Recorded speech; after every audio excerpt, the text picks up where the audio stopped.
بتا دیا۔ سورۃ طلاق کی آخری آیات میں 7 آسمان اور ان کی مثل زمین بنانے کی بات ہوئی۔ جی جی جی، اس سے کیا یہ مطلب ہے کہ اس زمین کے ساتھ ساتھ اور دنیایں بھی ہیں یا زمینیں ہیں جہاں پہ انسان آباد ہیں؟ اور اگر ہیں تو کیا وہاں پر بھی آپ صلی اللہ علیہ وآلہ وسلم مبعوث ہوئے ہیں کہ آپ رحمت للعالمین ہیں؟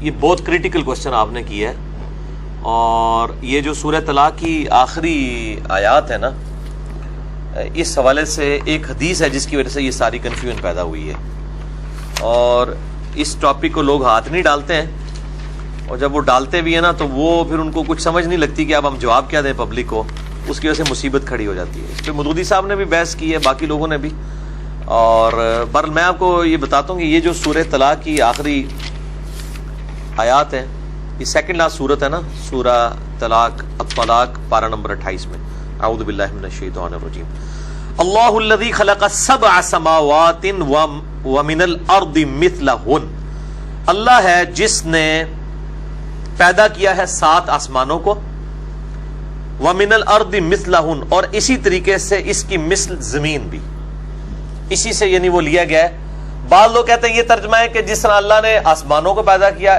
اسی طرح اللہ نے زمین کو پیدا کیا۔ بعض کہتے ہیں نہیں، یہ جو مثلہن ہے اس سے مراد زمینیں بھی 7 ہیں۔ یہ قرآن میں ایک ہی موقع ہے جہاں پہ 7 آسمانوں کے ساتھ 7 زمینوں کا ذکر ہے، باقی پورے قرآن میں زمین سنگولر کے سیغے کے ساتھ آتی ہے، کیونکہ miracle planet in this universe, وہ یہی ارتھ ہے جہاں پہ زندگی اس حوالے سے آباد ہے جس کو ہم جانتے ہیں۔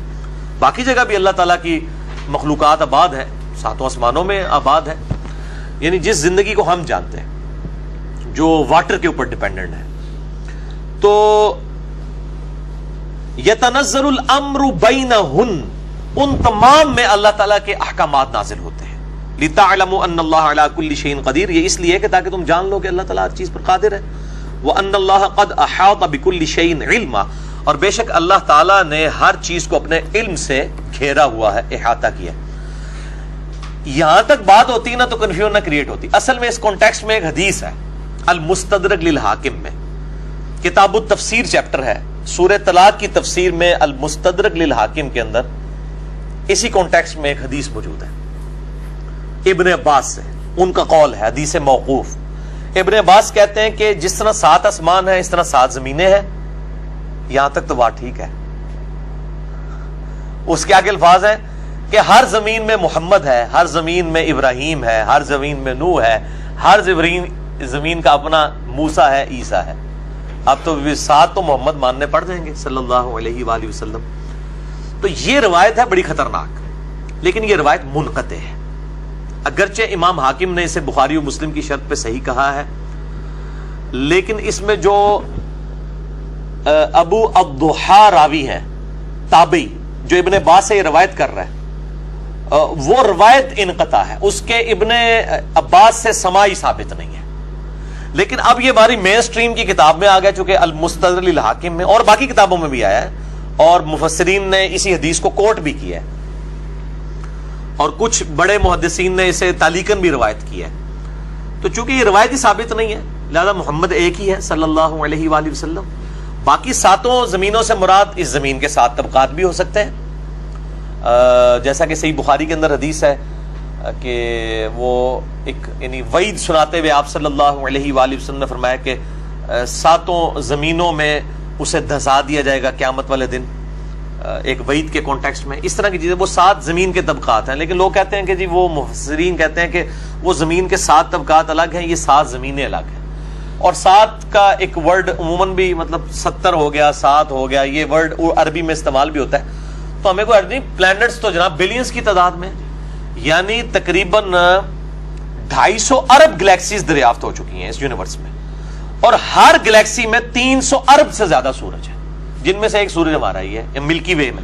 اس طرح کے 300 ارب اور سورج ہیں صرف اس ملکی وے ہماری گلیکسی میں، اور اس طرح کی 250 ارب گلیکسیز اور ہیں۔ وہ تو آپ سائنٹسٹ کہتے ہیں کہ سمندر کے جو ساحل سمندر کے کنارے پہ جو ریت کے ذرات ہیں وہ کم ہے، اور زمین جو کائنات میں پلانٹس اور سیارے اور سٹارز اس سے زیادہ دریافت ہو چکے ہیں۔ تو عین ممکن ہے کہ اس طرح کے مطلب معاملات ہوں۔ باقی جو یہ وہ اتنا خطرناک معاملہ نہیں تھا. خطرناک معاملہ یہ تھا جو اس حدیث میں الفاظ ہیں کہ ہر زمین میں ایک نوح ہے, ہر زمین کا اپنا محمد ہے, عیسیٰ ہے, موسیٰ ہے, محمد ہے صلی اللہ علیہ وآلہ وسلم.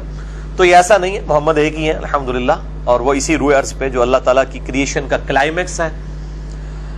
یہ کرۂ ارض از اے میریکل پلانٹ. میرا اس کے اوپر لیکچر بھی ہے, who is Allah in the light of latest scientific facts, مسئلہ نمبر 60. اللہ کون ہے جدید سائنسی حقائق کی روشنی میں. تو یہ والا جو معاملہ ہے 7 زمینوں والا وہ یہی ہے. یہ اچھا ہو گیا, یہ بڑا امپورٹنٹ سوال تھا. اچھا سر, اسی طرح کہا جاتا ہے کہ خانہ کعبہ کے بالکل اوپر بیت المعمور ہے, کیا یہ بات صحیح ہے؟ ہاں ٹھیک ہے, صحیح. بخاری مسلم میں وہ جو واقعہ معراج والا میں نے لیکچر دیا ہے نا, اس میں موجود ہے, اور اس کا فرشتے طواف کرتے ہیں. اب یہ بالکل ٹھیک ہے. ذہن یہ کہتا ہے کہ وہ جو بیت المعمور ہے وہ اس پوری یونیورس کے سینٹر میں ہونا چاہیے. ذہن یہ کہتا ہے ایک مرکز. تو اگر یہ ذہن کی بات مان لی جائے تو اس کا یہ مطلب ہوگا کہ جو خانہ کعبہ ہے وہ بھی پوری یونیورس کے سینٹر میں ہے, کہ خانہ کعبہ اس زمین کے سینٹر میں بھی موجود ہے. دیکھیں جی, اتنی کیلکولیشن, ابھی تو یونیورس کا سائز ہی ہمیں نہیں پتا, ہم کیلکولیشن کہاں سے کریں کہ جی وہ جو ہے وہ سینٹر میں ہے. باقی یہ ہے کہ جو اس وقت ہماری زمین ہے نا, اگر اس کا نقشہ اس طریقے سے پھیلا کے ریکٹینگولر ڈرا کیا جائے تو خانہ کعبہ شریف آلموسٹ سینٹر میں آتا ہے. ٹھیک ہے, تو چلیں یہ ایک بائی چانس بھی ہو سکتا ہے اور کوئی گاڈ کا پلان بھی ہو سکتا ہے.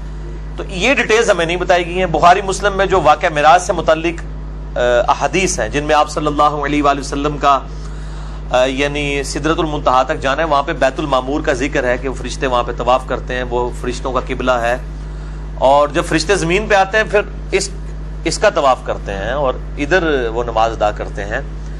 تو مطلب اس طرح کی کوئی ڈیٹیل نہیں ہے کہ وہ کائنات کا کوئی مرکز ہے, اس طرح کی ڈیٹیلز نہیں بتائی گئی ہیں. تو باقی یہ بھی ہے کہ اس میں یہ بھی الفاظ موجود ہیں بخاری مسلم میں کہ روزانہ 70,000 فرشتے آ کے طواف کرتے ہیں بیت المعمور کا, اور جس کی ایک بار باری آتی قیامت تک دوبارہ نہیں آئے گی اس کی باری. تو وہ چاہے سینٹر میں ہو چاہے آف سینٹر ہو, مطلب ہمارے لیے وہ قبلہ تو سینٹر میں نہیں, ہمیں تو یہاں سے 4,000 کلومیٹر سفر کر کے ہی جانا پڑتا ہے. ایک بار ہی زندگی میں جانا پڑے تو ان کے لیے تو امپورٹنٹ ہے جہاں سے مرضی. اور پھر فرشتوں کو پہنچنے کے لیے کوئی سینٹر میں ہونا یا کوئی ہٹ کے ہو, سڑک وہاں بنی ہو نہ بنی ہو, فرشتوں کے لیے تو کوئی مسئلہ نہیں ہے, وہ جہاں بھی ہو. اصل مقصد یہ ہے کہ ایک بتایا گیا کہ بیت المعمور ہے.